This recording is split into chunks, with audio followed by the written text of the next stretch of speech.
On my 68th birthday, my son drove me to a small, windowless motel on the edge of Bakersfield and told me, gently, that this would be temporary. He handed me a plastic grocery bag with my medications and a folder of photocopied documents, the kind they give to patients when they're discharged from hospitals or care homes. Then he smiled, said he'd call tomorrow, and drove off. That was 2 years ago. He never called. I'm Irene Wallace. I'm 70 now. And that was the moment I knew they had let me go. Subscribe, and tell me in the comments where you're watching from. Thanks. The room smelled like bleach and mildew. The walls were the same dull brown as the inside of a cardboard box. A single chair faced a bolted-down dresser with no mirror, and the TV didn't work. I remember setting my bag down and sitting on the edge of the bed, my hands resting in my lap like a woman waiting for a doctor to tell her something she already suspects. I stared at the door for a long time, half expecting him to walk back in, say it was a joke, say we were heading back home. But he didn't. It wasn't the first time he'd made me feel like an excess. But it was the first time he didn't pretend it was love. There was no birthday cake that year, no candles, no off-key singing, not even a text from my granddaughter, who I helped raise while her mother chased jobs and boyfriends through her 20s, just a clerk who asked for my ID and a credit card, and me, lying, saying my son would be back to cover it. He wasn't. I used what was left on my Social Security debit card. $59.20. That first night, I lay on top of the covers, fully clothed, not wanting to touch anything. There were noises all night thudding from the room next door, car doors slamming, a woman screaming once before laughter swallowed her voice. I felt small. I hadn't felt that small since I was 9 years old, standing at the back of my mother's funeral, unable to see over the shoulders of my uncles. I had been living with my son Matthew for nearly 3 years by then. He'd asked me to move in after his wife passed, said it would be good for the girls, said he needed help, someone steady in the house. I said yes, like mothers do. I sold my little duplex in Modesto, the one with the yellow roses out front, and the neighbor who brought me plums every June. I handed over most of what I got from the sale to help with their mortgage, thinking we'd grow old together. They called it intergenerational living. I called it family. But family, I've learned, is only family when it suits them. Things began to shift slowly, as they always do. A drawer I used suddenly belonged to someone else. The thermostat I used to touch became off limits. I started to knock before entering rooms that used to be mine. One day I found a job chart on the fridge that had my name under trash and dishes, like a teenager earning allowance. Except I wasn't earning anything. I was paying to be ignored. Still, I told myself I was lucky. A roof, grandchildren, the laughter of girls down the hall. I held tight to that dot until I wasn't allowed to pick them up from school anymore, until I was asked not to attend the youngest one's play because it's already so crowded, Mom, until my own son started calling me the help when he thought I couldn't hear. I heard. I always heard. And on that birthday he didn't forget. He just didn't care. I think the worst part wasn't even the motel, or the silence that followed. It was realizing how rehearsed it all was. The folder, the fake smile, the temporary line. He'd planned it, like moving a sofa out to the curb on trash day neatly, without mess, and with a certain relief once it was done. I sat in that room for 4 days. I rationed trail mix and peanut butter crackers. I washed my underwear in the sink and dried them on the towel rack. On the 5th morning, the manager told me I had to pay or leave. I left. I had a cousin in Sacramento I hadn't spoken to in years. I had an old high school friend in Arizona who used to send Christmas cards, but I didn't call anyone. Not because I was proud, I just couldn't bear to explain it. There are some humiliations that don't want witnesses. I took a bus to anywhere. It turned out to be Reno. And in Reno, for the first time in my life, nobody knew who I was. Nobody expected anything from me. Nobody called me mom or grandma or said, "Can you just," with that impatient tilt in their voice. I was just a woman with soft shoes and a silence no one questioned. I spent the first night in the women's section of a shelter, then a week, then a month. I did what I had to do. I learned things about systems and soup lines and how you should never accept a mattress without inspecting it first.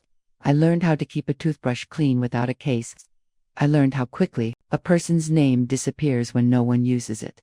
But I also learned I could still disappear and survive.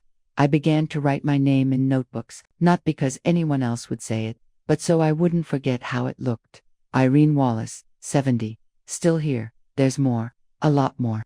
But that moment, that birthday, is when the string finally broke. I was not angry. Not yet. Just hollow. And when you're hollow, you either crumble or you echo. I chose to echo. Quietly. Keep listening. There's more to tell. The first time I held Matthew, he was swaddled so tightly he looked like a cocoon, pink-faced and startled by the world. I remember thinking, this is what it means to be needed, not just wanted. It was February 4th, 1979, at 4:13 in the morning. The nurse told me he had a strong grip for a newborn. He wrapped his tiny fingers around mine like a promise. That's how it began. People say motherhood is a choice. Maybe it is, but once you choose, there's no going back. Not really. It seeps into your skin. It becomes your breath, your reason for standing up, your excuse for falling apart. It molds your days like bread dough, always warm, always changing. You start to give without tallying. I gave him everything I had. Even the things I didn't know I was giving away. When Matthew was 5, he broke his arm trying to jump off the porch with a pillow tied to his back. He told me he was flying. I remember holding his little body against mine in the emergency room, whispering that he was the bravest boy I knew. I stayed up that whole week, icing his elbow every 4 hours, setting an alarm on my wristwatch so he wouldn't wake in pain. When he was 12 and the kids at school made fun of his lips, I sat with him every night at the kitchen table with tongue twisters and flashcards, red leather, yellow leather. We'd repeat until our tongues felt like rubber. He hated it. But by the end of summer, the teasing stopped. It wasn't just him. His father too. God rest Harold's soul. He was a difficult man, kind on Sundays, quiet the rest of the week. He came from the generation that believed in working men and silent women, and I was good at silence. I grew up on it. I used to tell myself Harold's distance was just tiredness. He worked long hours at the tire shop, provided, but never once in 42 years did he ask me what I wanted. Not for Christmas, not for birthdays, not even for dinner. He thought I liked tuna casserole because I made it often. The truth was, it was cheap and I could stretch it for days. Still, I held the house together, paid the bills when he drank too much and forgot, kept the lights on when we couldn't afford the heat, made sure Matthew never knew about the second mortgage or the phone calls from the bank. I protected them from everything, even from knowing how much I protected them. There's a kind of quiet pride in that, but pride doesn't keep you warm when the world forgets you. After Harold died of heart failure in the armchair, TV was still playing. It was Matthew who said I shouldn't live alone. He came to the funeral with his wife Julie and the girls. He hugged me hard and told me we'd figure it out together. I believed him. I sold the house 2 months later, the one I'd lived in since 1983, the one where I wallpapered the nursery myself with tiny yellow ducks. I gave away my rocking chair, my cookbooks, even the oil painting of Lake Tahoe I'd bought for Harold on our 10th anniversary. I left with 3 suitcases, 2 photo albums, and a heart still raw from loss. When I moved in with them, it wasn't with resentment, it was with hope. I wanted to be useful. I cooked, folded laundry, kept the girls' clothes sorted by season and size. I learned how to braid hair again. I remembered the names of their stuffed animals, their favorite cereal, and the order of their bedtime stories. Julie was kind in the beginning. She used to thank me, even leave me sticky notes with hearts drawn in the corners. But over time, the notes disappeared, then the thank you, then eye contact. Still, I stayed. I paid for groceries without being asked. I covered the plumber's bill when the sink burst. I paid for Katie's braces $4,200 and never asked to be repaid. I bought their birthday cakes, drove the girls to their piano recitals, and sewed Halloween costumes with aching hands. A bumblebee, a firefighter, a peacock with sequins that made my vision blur. When Matthew lost his job in 2017, I gave him $10,000 from the savings Harold left me. I told him it was nothing. It wasn't. It was nearly everything. He promised to pay it back. He never did. But that's what mothers do, right? We give. We give even when they forget we're giving. We give because we want their lives to be easier than ours were, because we remember hunger, or shame, or the sound of 2 people arguing through a thin wall, and we never want our children to know those sounds. So I smiled. I tucked the hurt away like you do with silverware you only bring out for guests. I became part of the furniture, reliable, quiet, present. I became part of the furniture, reliable, quiet, present. When Julie got sick, it was me who stayed up with her through chemo, me who held her hair back, me who cleaned the bed sheets when she was too weak to move. I sang to her once. She cried. I think she knew, in that moment, how lonely I was to Dot after she passed. I thought maybe Matthew would see me again, not as the housekeeper, not as the woman who just lived with them, but as his mother, as someone who had held him through fevers and heartbreak and bad report cards, someone who'd never once left. But the grief changed him. It hardened him. He began to speak to me like I was furniture with opinions. The girls stopped needing bedtime stories. They grew, as children do. Phones, sleepovers, headphones. I kept setting the table for 5, even when I knew it would only be 2. And yet, even then, I stayed. Not because I had nowhere else to go, but because I thought that was love. Love, I have learned, is not what you give. It's what they notice. And they noticed less and less. Still, I kept on doing the things no one saw. Changing light bulbs, unclogging the vacuum, ironing school uniforms, writing birthday cards from Dad so he wouldn't forget to give them. I stayed long after the thank yous dried up. Long after my presence became background noise. Because part of me still believed that one day, Matthew would look up and remember. But people don't remember what's always been there. They only notice absence. And that would come soon enough. You don't always notice. When love begins to disappear, it doesn't slam the door, it doesn't shout. It leaves in pieces, like slow rain soaking into old wood, until one day you realize the floor has rotted beneath your feet. It was little things. At first, a shift in how they said my name, if they said it at all. The way Matthew stopped calling me Mom, started just walking into the kitchen saying hey, or sometimes nothing at all. Just opening the fridge and sighing like he was exhausted from a day I hadn't been part of. I used to wake up early and make coffee before anyone else stirred. I liked the quiet.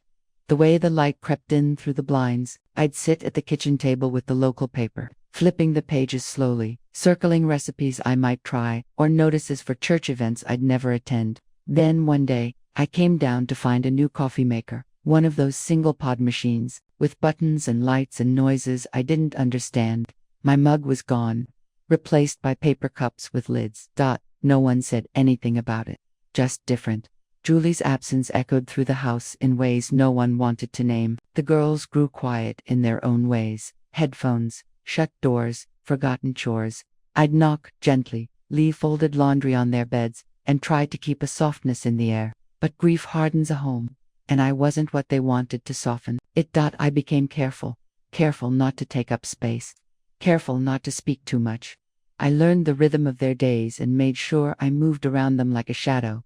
I ate after they did, watched TV with the volume low, did dishes before anyone asked, not that they did. One morning I found the thermostat locked, a small plastic cover with a key. I wasn't told why. I noticed the house had grown colder. I layered sweaters, wore socks to bed. I didn't ask questions. Another time, I caught the youngest, Ellie, rolling her eyes when I reminded her to bring a jacket. It was the kind of look teenage girls give, the kind I probably gave my aunt once or twice, but it stayed with me. Not because of what she did, but because of how familiar it had become. Matthew started coming home later. He used to tell me about his day. Now he brushed past me on the way to the hallway, tapping his phone, earbuds in. I once stood in the doorway for a full minute, waiting to see if he'd notice me. He didn't. I kept myself busy. Grocery lists, coupon clipping, reorganizing the pantry no one thanked me for. I found joy in small tasks. Joy, or at least distraction. There's something steady about wiping crumbs from countertops. The motion gives your hands something to do when your heart doesn't know what to feel. Holidays became a mirror I didn't want to look into. One Christmas, I wrapped presents for the girls and placed them under the tree. When they opened them, they smiled politely and said thank you, but I noticed the tags had been changed. They said from Dad. He hadn't even looked inside the gift bags. I told myself it didn't matter, that it was better that way, that I was just happy they liked them. But I started writing down the hurts, not on purpose. It just happened. A scrap of paper in my purse, a page torn from a notebook.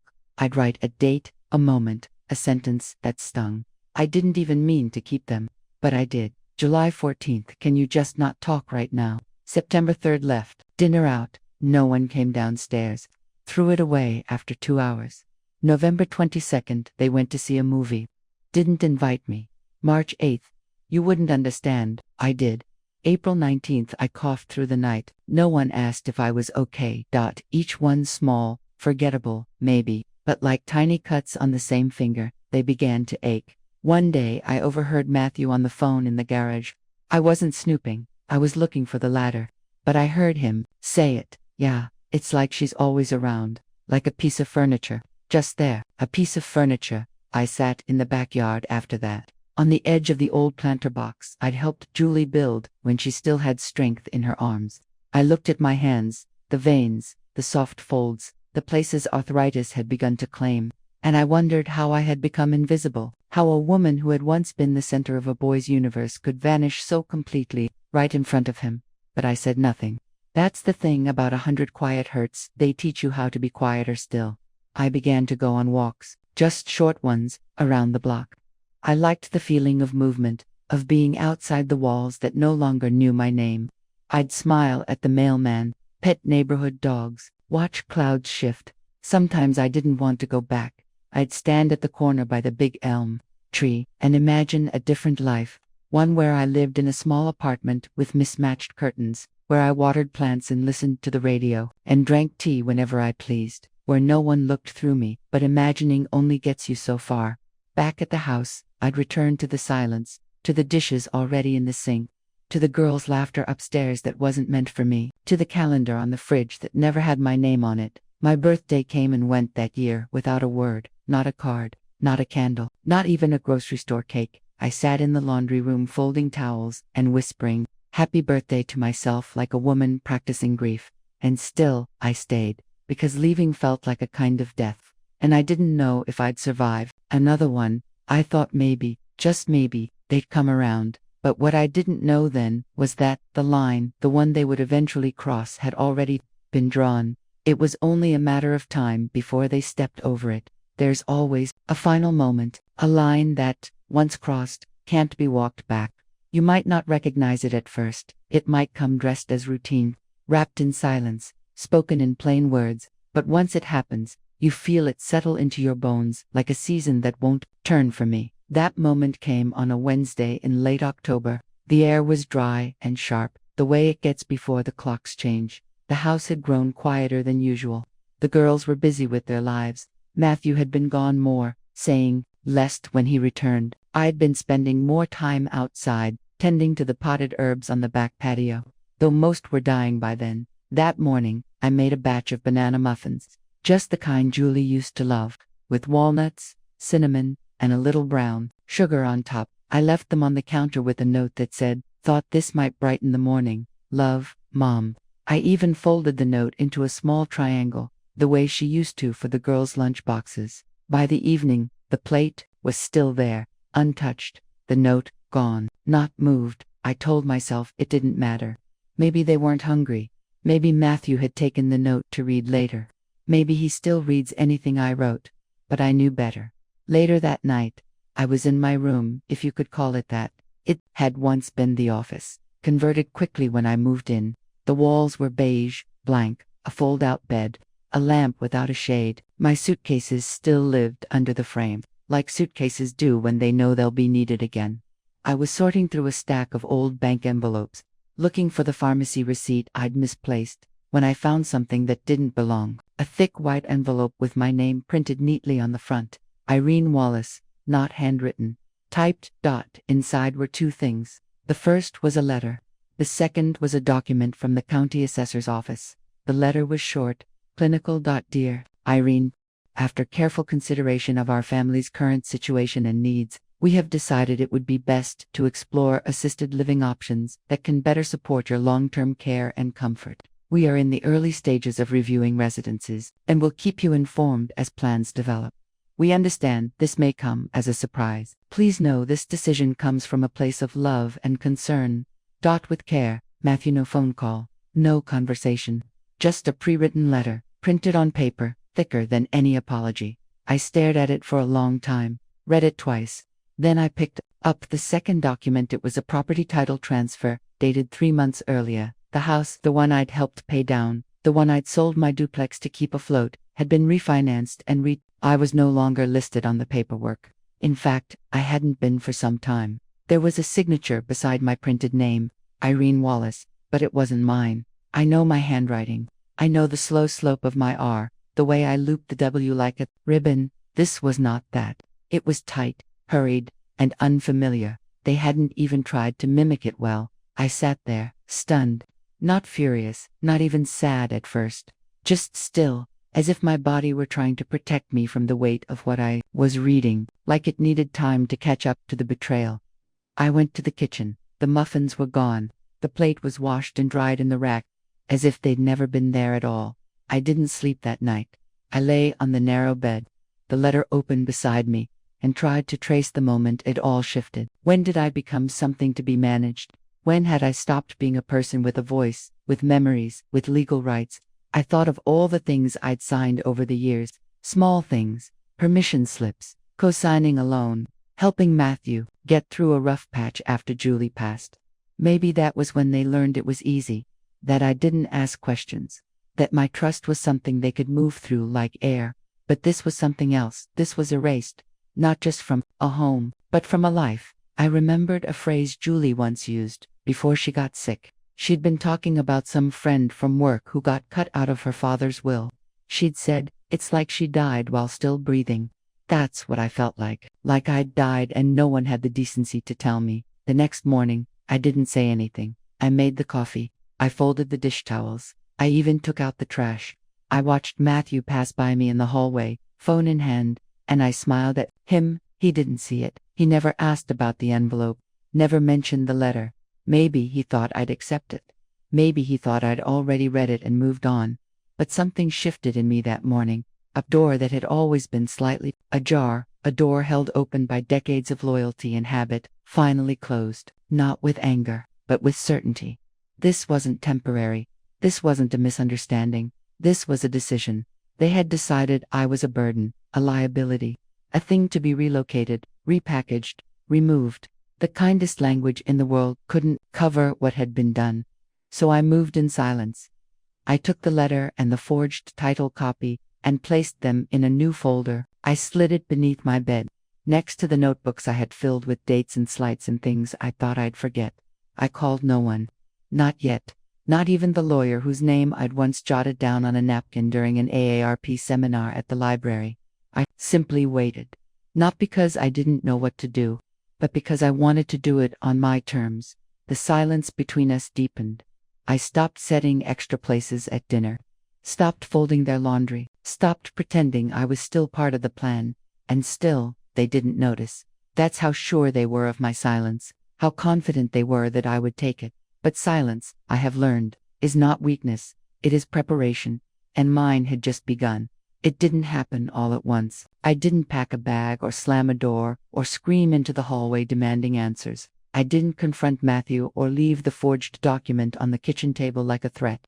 I didn't even raise my voice. I simply went quiet. It started with small things. I stopped leaving notes, stopped baking, stopped asking if anyone wanted tea when the kettle boiled. I let the house run without me, and oddly, it did. That was the first truth I had to swallow. That I had become so invisible. My absence made no sound. The girls didn't notice. Matthew seemed lighter.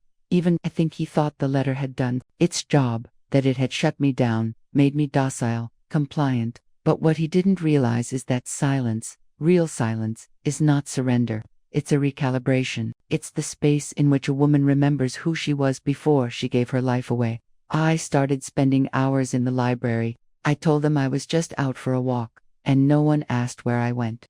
I found a dusty corner on the second floor. Near the biographies, the table was scratched and the chair wobbled. But I loved the light that came through the tall windows around 3 p.m. It felt like sitting in the breath of something ancient and unhurried. There, I began to read about rights, property law, signatures, power of attorney, forgery. I took notes, careful, discreet notes. I kept them in a slim folder in the bottom of my canvas tote, tucked between old crossword books and granola wrappers. I knew better than to leave anything in the house. The house no longer belonged to me, not on paper, not in spirit. I also started writing again, not letters, not yet, but memories, observations. I wrote about the creak of the stairwell, how it always sang beneath my step but no one else's.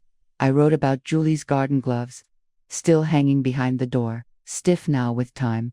I wrote about the day Matthew fell off his bike in second grade and I carried him 4 blocks home because his knee wouldn't stop bleeding. I wrote everything, because I needed to hear my own voice again. And then, I did something I never thought I'd do. I called a lawyer. That it took me 3 days to gather the nerve. I used a payphone outside the laundromat on 10th and Harper, brought a handful of quarters, dialed the number I'd copied from the back of a brochure nearly a year ago. A woman answered. I asked for an appointment. She asked for details. I said, "It's a family matter," and left it at that. They gave me a Tuesday at 2:45. I wore my best cardigan, the one with pearl buttons and sleeves that smelled faintly of rosewater. I sat in the waiting room surrounded by sleek furniture and smiling, headshots of partners I'd never meet. The receptionist offered me cucumber water. I declined. When I met with the lawyer, her name was April, mid-30s, sharp eyes, no wedding ring. I told her everything, not emotionally, just plainly, like reading facts from a sheet. I showed her the letter, the title transfer, the signature. I knew wasn't mine. I didn't cry. She asked me questions, took copies, jotted things down on a legal pad with a pen that clicked too loud. When she was done, she looked at me and said, "You have a case." I remember feeling not relief, not joy, just validation. Like I wasn't crazy, like my life hadn't been erased for nothing. She explained the steps, what we'd need to file, what it might cost, what we could prove, what we couldn't. I told her I wasn't looking for a lawsuit. I just wanted my name back. Not on the deed, on my life. We set a follow-up. I thanked her. She asked if I needed a ride home. I said no. I walked back the long way, through the park with the rusted fountain and the swings that creaked in the wind.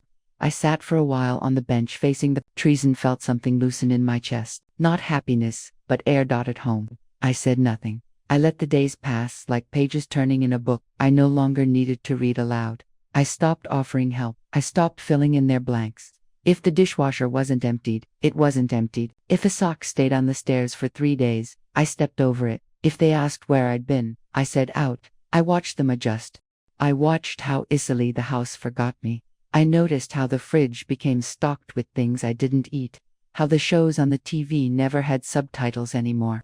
How Matthew stopped saying goodnight, and the girls stopped hugging me before school. They were preparing to, I realized, preparing for the next version of life, one without the ghost of a woman in the background, and I let them. I was preparing to dot in secret. I opened a bank account, just mine. I deposited what I could from my Social Security and the small pension Harold left behind.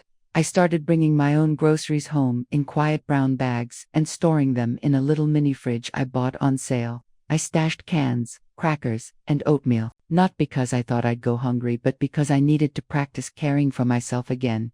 Bafta found a small storage unit downtown, $27 a month. I began moving things there, bit by bit. My old photo albums, the quilt my grandmother made, Julie's gardening book, a few keepsakes from the Modesto house, the things no one would notice missing. And then, I printed something I hadn't touched in years, a passport renewal application that sat on my nightstand for weeks, blank, daring me. I don't know what I expected. Maybe to talk myself out of it, maybe to tear it up, but I didn't. I filled it out slowly, one line at a time, over many mornings. I took the photo at a strip mall pharmacy. The clerk said, "Smile," and I didn't. I wanted the picture to tell the truth. I mailed it, and then I waited. Not for them, not for an apology or an invitation to stay. I waited for my name to arrive in the mail again, printed on something official. It came one Friday, late afternoon, a pale blue envelope with a gold seal, my name, my face, my life, bound in thin plastic. Held it for a long time. That night, I slept with the window open. The house was quiet, so was I, but not in the way I had been before. I didn't leave right away. That would have been too clean, too sudden. I wanted them to feel nothing at first, not even my absence. I wanted to become so still, so light, that I could slip through the cracks they had widened around me without disturbing the air. But I was moving, quietly, yes, but with purpose now. The day after the passport arrived, I walked to the post office and picked up a travel brochure from the little rack near the counter. It was for Portugal, the Algarve coast, Bright photos of terracotta rooftops, market squares, sea cliffs, women with baskets of lemons. I didn't know a soul there. That was the appeal. Back home, I tucked it into a drawer with the old birth certificates, my passport, and the folder marked IW Legal. Then I called Susan. I hadn't spoken to her in years. She was my friend from the factory where I worked in my 40s, back when Harold was still drinking and Matthew was in middle school. Susan had a laugh that could break tension like glass. We'd lost touch after she remarried and moved out of state. But she was the kind of woman who answered the phone like no time had passed. When I told her I might be traveling, maybe even leaving the country for a while, she didn't ask why. She just said, "Good. It's about time." Susan had a cousin who'd moved to Lisbon and taught English. She gave me her name, told me she was kind. "You'll like her," she said. "She grows herbs on her balcony and makes her own jam. She believes in second lives." That night, I looked up flights. Not to book, just to see. One round-trip ticket from San Francisco to Lisbon, $684. I wrote that number down on a sticky note and placed it on my mirror. Every morning I looked at it and asked myself, is your peace worth that? And every day, the answer in my chest grew louder. Yes. I didn't tell Matthew. I didn't need to. He was always busy. The girls had their own rotations now. School, sports, dances, friends I'd never met. They passed me in the hallway like I was wallpaper. It made it easier. I began to withdraw small amounts from the account I had opened. Always under $200. Always in cash. I kept it in an old cookie tin labeled Holiday Crafts in the back of my closet. Behind the winter coats no one wore anymore. Each bill felt like breath returning to my body.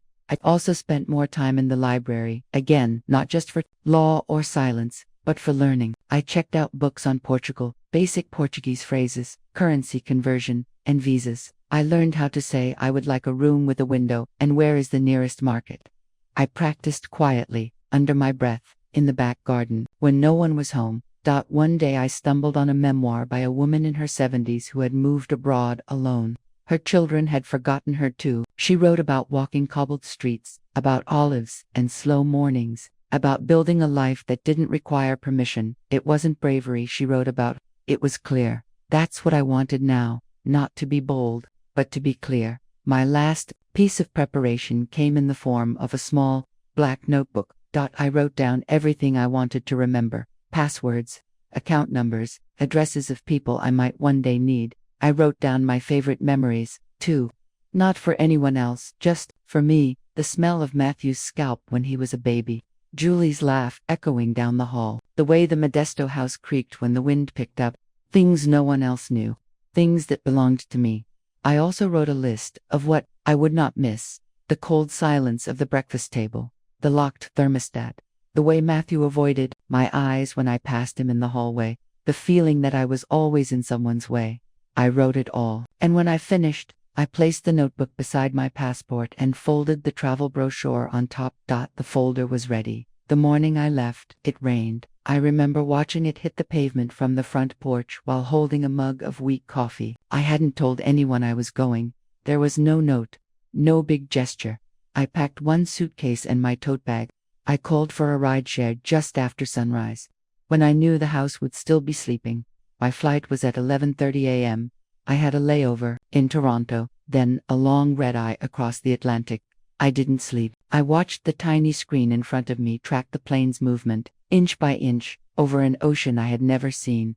When I stepped off the plane in Lisbon, something inside me shifted. It wasn't joy, exactly, or relief, it was space. For the first time in years, I didn't know what anyone expected of me. I didn't have to anticipate moods or tiptoe around silence. I didn't have to be useful. I didn't have to be anything. I was simply there. The air smelled like salt and citrus. My ride from the airport was an elderly man named Tomas who played old fado music on the radio and pointed out fig trees from the window. He asked if I was visiting family. I said no. He nodded like that was the best answer I could have given. I had booked a small rental for 2 weeks, a studio on a hillside with clay tiles and a crooked balcony. There was a lemon tree in the courtyard and a cafe downstairs that served milky coffee and toasted rolls with cheese. The first morning, I didn't speak to anyone. I sat on the balcony and watched pigeons land on the rooftop across from me. listened to the clink of dishes below, and the soft hum of a language I didn't understand, but already loved. I made tea. I stretched my legs. I watched the light move through the curtains, and for the first time in a long time, I didn't brace for interruption. I didn't worry about being in someone's way. I didn't think about what came next. I just existed that night. I wrote a single sentence in my notebook. I moved differently, and no one stopped me. And that, more than anything, told me I had made the right choice. I didn't expect them to notice right away. People rarely notice the air until it's gone, and I had trained them well to live without my voice, without my touch, without the rhythm of my presence. So when I left, the silence didn't ring out like a bell. It settled like fog. Back home, I imagined the morning began as usual. Cereal boxes rustled, keys jingled, footsteps creaked across floors I used to mop. Maybe the girls asked where I was, maybe they didn't. I had stopped being the answer to their questions a long time ago. But slowly, the holes I filled would begin to show. No one took out the trash that Thursday. The cans sat full and slumped against the curb. One of them tipped sideways, bits of paper and coffee grounds spilling out. I know this because Susan called me after driving by, checking in, making sure I'd landed safely. She didn't know I was watching through a different kind of window now. One made of memory. The mail piled up on the entry table. Packages stayed unopened. Bills, perhaps, buried under pizza flyers and discount coupons. I'd always sorted the mail, paid things early, set reminders on a little calendar no one ever looked at but me. At first, I'm sure they told themselves I'd be back, that I was sulking, that I'd gone to visit a friend or needed space or had finally booked that trip I always talked about but never took. But the days grew longer, and I stayed gone. When Matthew realized I had emptied the small joint account we'd once used for household needs, I imagine he was confused, maybe even angry. But I hadn't touched a cent that wasn't mine. The withdrawals had started months ago, quietly, legally. It was all on record. With April's help, every movement had been documented, each step placed with the precision of someone who knew how to disappear without leaving a mess. A month after I left, I received a single email. The subject line said, "Mom, are you okay?" Favorite words in Portuguese, and the names of the women I now walked with on Tuesdays. And then I lit a match. Not out of drama, but because not every truth is meant to be handed off like a burden. Some truths are only meant to be witnessed by the person who lived them. The paper curled quickly, turned to lace, then ash. I opened the window and let the smoke drift out over the rooftops, into the open air, over the heads of strangers who would never know who I had been, or what I had given up to become someone new. There was no ceremony, no tears. Just release. Afterward, I walked to the cafe and ordered a coffee. Lucinda asked me why I looked lighter. I told her I'd done some spring cleaning. She laughed and handed me a small slice of almond cake. "You deserve something sweet," she said. And for the first time in my life, I believed her. The next morning, I did something I hadn't done since I was a teenager. I wrote a letter to myself, not in sadness, in celebration. It began, "Dear Irene, you made it." I wrote about what I had survived, what I had forgiven, what I had reclaimed. I wrote about the strength it took to grow quiet without shrinking. I wrote about the little joys, the way the street cats watched me with curiosity, the couple who danced each Friday night in the alley by the wine bar, the sound of church bells echoing over the hill. I wrote that I was proud of the woman I had become, that she was not broken, she was just finally her own. I sealed the letter in an envelope and tucked it into the back of a drawer.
Maybe one day someone will find it, or maybe not. Maybe some stories don't need an audience. Maybe it's enough to have lived them fully, honestly, bravely, and maybe, just maybe, that's what freedom looks like, not being seen, but seeing yourself. Mornings, come gently now. The sun rises slowly over the terracotta roofs outside my window, painting the walls with a golden hush. I wake not to alarms or footsteps or the sound of someone needing something, but to birdsong and the creak of warm wood. Sometimes I forget where I am for just a breath. Then I remember, I'm exactly where I chose to be. There's a small table by the window where I drink my tea. Mint, usually. Loose leaves steeped in a chipped porcelain pot I found at a market stall for €3. I sit in the same chair each day, facing east, so the sun catches the edge of my notebook. I don't write as much now, not because I've run out of things to say, but because the urgency has left me. My life, no longer, feels like something I must prove or explain. It just is. On Thursdays, I go to the garden in the old convent courtyard. It's a public space now, open to everyone, and it's rarely crowded. I bring a trowel, a small basket, and gloves that used to be too stiff but have softened with use.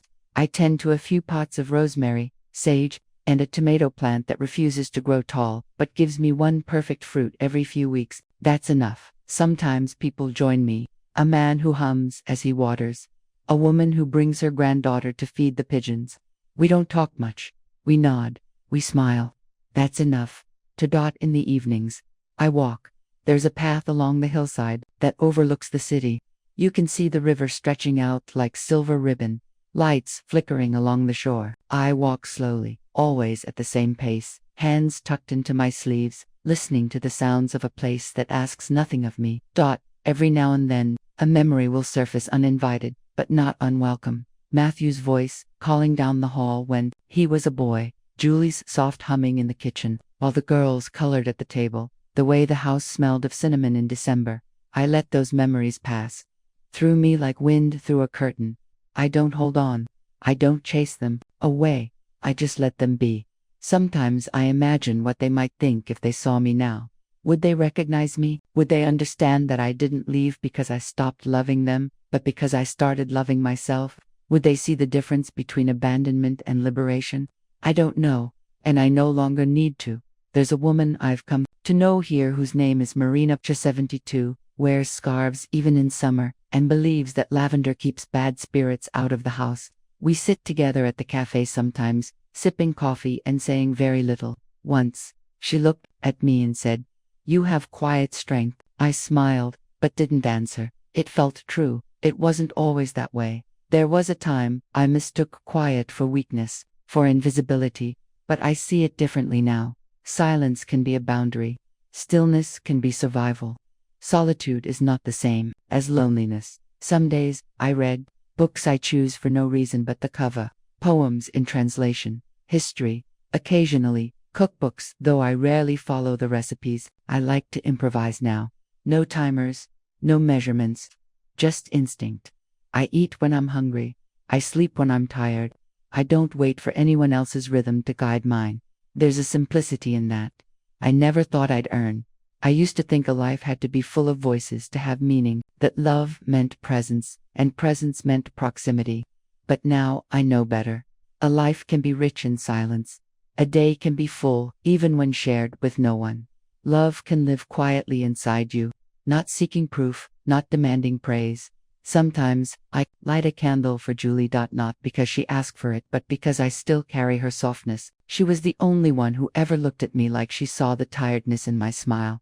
I think she knew what was happening before I did. If things had been different, maybe we would have left together. But life isn't a story you get to rewrite. It's a quilt stitched from what was, what wasn't, and what could have been. But my quilt is uneven, frayed at the corners, but it's warm, and it covers me now in the way no house ever could. I haven't spoken to Matthew in over a year. No new emails, no calls, no letters. The absence has grown roots, and I let it, not in anger, not in punishment, but in peace. He has his life. I have mine. That, I think, is the most adult kind of forgiveness. Not reunion, but release. Letting go without looking back. There's a bench I sit on near the corner bookstore. where children pass with school bags and old men play cards on folding tables. It's worn smooth from years of people pausing. I like to think it remembers them all. I like to think I'm part of its story now, even if only for a while. Sometimes I leave wildflowers there for no one in particular. Just to be kind, just because I can. This life I have doesn't sparkle, it doesn't shout, but it doesn't ache either. And that, at 71, feels like the best kind of wealth. I used to dream of being needed again. Now I dream of morning light on stone, of time in the wind, of the soft hush of pages turning. No one waits for me, and I wait for no one. I am still, and I am full. I wasn't angry. I was finally empty, and that was beautiful.